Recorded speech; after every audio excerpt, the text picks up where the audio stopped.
Hey guys, Brian delivers you the goods here. I am so sorry for the lengthy delay for this next video. I've just been busy with work, and I thought I was supposed to go into work at 8 a.m. this morning, but I'm glad I told the manager that I usually have Wednesdays off. So yeah, he was very understanding, and I had to explain why I couldn't work a certain amount of hours. So yeah, I can only do part-time hours for my job for certain reasons, but pretty much, I'm returning to you finally for a new movie review for the 2010 movie Ip Man. I do have the 4-movie collection.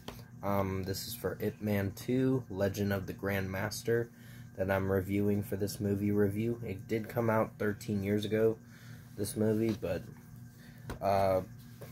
basically, I didn't really go into explanation on what the movie is trying to depict.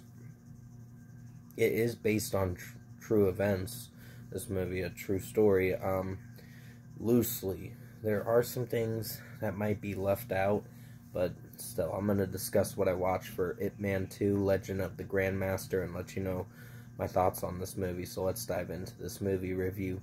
Now, basically, Ip Man, they escaped from the place they lived at, and some of the people, excuse my yawning, and some of the people escaped from the place that Ip Man grew up at, and basically with what I watched, I was pretty impressed with this movie. It's like I said, it's a martial arts kind of movie, but it is a pretty good movie. He fights a boxer named Twisted or something like that, or Twister is his name.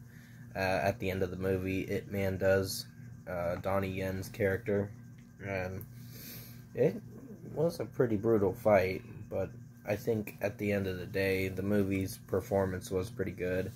I think it's a little weaker than the last movie. I wouldn't say weak, but it is a pretty good movie from what I watched. The script was pretty straightforward and on point with what the movie's trying to talk about.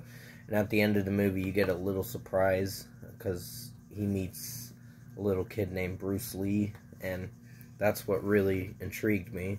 And I was like, huh, so there's going to be a lot more interesting things for coming up in the next 2 films.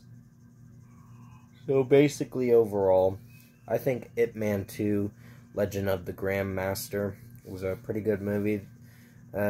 Basically, they moved to Hong Kong in this movie, and there are some controversies at the beginning of the movie, because Ip Man gets involved with Mr. Hung's students and all that, and he meets Mr. Hung, and things happen, but then they start to respect one another later on as the movie goes on, and unfortunately to Mr. Hung's death.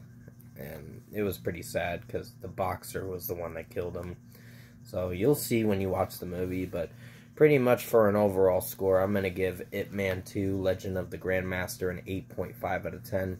Pretty good movie. It's a little weaker than the first one because the first one was really good in my opinion, but there are hits and misses. I wouldn't say this is a complete miss, but it is a pretty good movie from what it was talking about, and the fight scenes were really good. So that's what this movie is. It's just about martial arts, and Ip Man, Donnie Yen's character, did pretty good in this movie with his performance. So yeah, 8.5 out of 10 for Ip Man 2, Legend of the Grandmaster. Thank you guys for watching.